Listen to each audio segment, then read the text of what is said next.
आपल्या युनिव्हर्सिटीचा MPKB राहुरी आपल्या युनिव्हर्सिटीचा सुद्धा जो कॅटल फार्म आहे तो सेमी इंटेन्सिव्ह टाईपच आहे, अर्धबंदिस्त. एका बाजूला छत असतं, तिथं पाऊस पाणी वगैरे आल्यानंतर जनावर सावलीमध्ये थांबतात आणि फिरण्यासाठी स्पेस असतो. आता ह्या इंटेन्सिव्हमध्ये दोन सब टाईप आहेत. कुठले कुठले दोन सब टाईप आहेत? एक आहे हेड टू हेड आणि tail to tail. Head to head, head to head system लिहून घ्या. दुसरी आहे tail to tail, tail to tail system. म्हणजे डोक्याच्या बाजूला डोकं आणि मधून स्पेस असतो जाण्यासाठी. दुसरं आहे टेल टू टेल, म्हणजे शेपटीच्या दिशेला शेपटी असते आणि मध्ये गटर किंवा जे मलमूत्र कलेक्ट करण्यासाठी मध्ये स्पेस असतो. आता याच्या ह्या टेल टू टेल आणि हेड टू हेडमध्ये डिफरन्स काय आहे? तर हेड टू हेड सिस्टीममध्ये एक दोन्ही बाजूला अशा गव्हाण ज्या असतात त्यांना खाद्य टाकण्यासाठी, त्याला आपण मॅन्जर म्हणतो नाही का? त्या म्हणतो आपण त्याला जे खाद्य टाकण्यासाठी असतं त्याला आपण म्हणतो मॅन्जर, MAGER, म्हणजे गव्हाण, ज्याच्यामध्ये त्यांना फीड टाकलं जातं. याच्यामध्ये स्पेस असतो साधारणतः 1 ते 1.5 मीटरचा. तिथून काय केलं जातं? खाद्य टाकणारा जो व्यक्ती आहे तो चालू शकतो किंवा छोटा ट्रॅक्टर तिथून आपल्याला किंवा ट्रॉली तिथून आपल्याला रन करता येते आणि त्याला खाद्य टाकता येते दोन्ही साईडला. हा एक फायदा आहे. आणि याच्यामध्ये तोटा काय होतो हेड टू हेडमध्ये? कधी कधी जे पण कॉन्टेजियस डिसीजेस आहेत ते डिसीजेस या ठिकाणी काय होतात? स्प्रेड होऊ शकतात. म्हणजे एखाद्या जनावराला श्वासाशी रिलेटेड असणारा डिसीज झाला असेल तर तो समोरच्या हेल्दी ॲनिमलला स्प्रेड होऊ शकतो. हा एक डिसएडव्हान्टेज आहे. टेल टू टेलमध्ये सोपं काय आहे? आणि ही एक सिस्टीम टेल टू टेल चांगली म्हणाय का? तर एकतर त्याचं जे शेण, काऊडंग, युरिन साफसफाई करण्यासाठी हे सोपं आहे, म्हणजे क्लिनिंगसाठी इझी आहे. मिल्किंगसाठी इझी आहे. कसं काय? मध्ये मिल्किंग मशीन ठेवता येते किंवा ती ऑटोमॅटिक मिल्किंग मशीनचे जे मोठे पाईप्स असतात मध्ये जॉईंट केलं की या बाजूच्या एकदा लाईनला मिल्किंग केल्यानंतर लगेच या बाजूच्या लाईनला मिल्किंग करता येते. हा एक फायदा आहे. त्यानंतर दुसरा काय?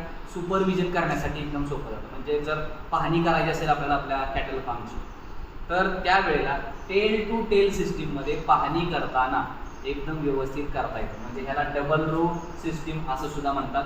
सिंगल रो सुद्धा असते. आता डबल रोमध्ये टेल टू टेल आणि हेड टू हेड येतं.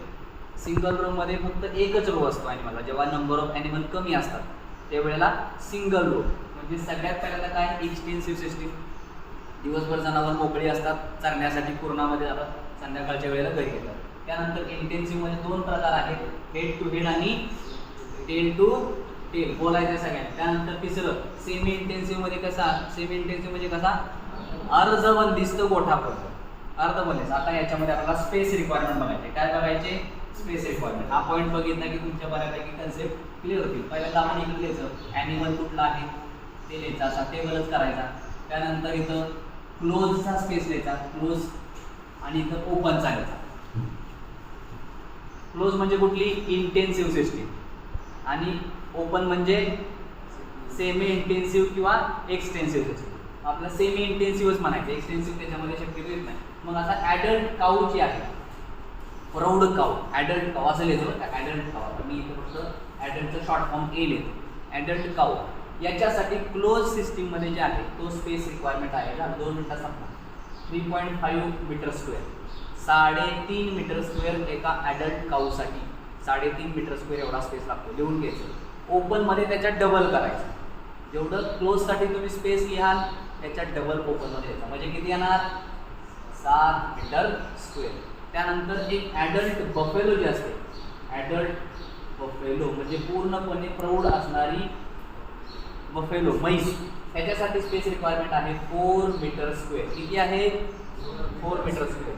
आणि जी ओपनमध्ये त्यासाठी अगदी डबल, किती मग येणार तो? 8 मीटर स्क्वेअर. अशा पद्धतीने या ठिकाणी आपल्याला काऊ आणि बफेलोचा स्पेस रिक्वायरमेंट लिहायचं आहे. त्यानंतर जे पण हिफर असतं, हिफर म्हणजे कोण? कालवड. हिफरसाठी स्पेस रिक्वायरमेंट किती आहे? 2 मीटर स्क्वेअर. त्यानंतर ओपनमध्ये त्याच्या डबल किती येणार? 4 मीटर स्क्वेअर. बरोबर. आता हिफर झाल्यानंतर जे काफ असतात, काफ म्हणजे काय? वासरू, बछडा, काफ. याच्यासाठी स्पेस रिक्वायरमेंट आणखी हिफरपेक्षा थोडासा कमी, म्हणजे 1 मीटर स्क्वेअर आणि याच्या डबल इकडं किती? 2 मीटर स्क्वेअर. अशा पद्धतीने एकदम व्यवस्थित तुम्हाला त्या ठिकाणी टेबल लिहायचा आहे.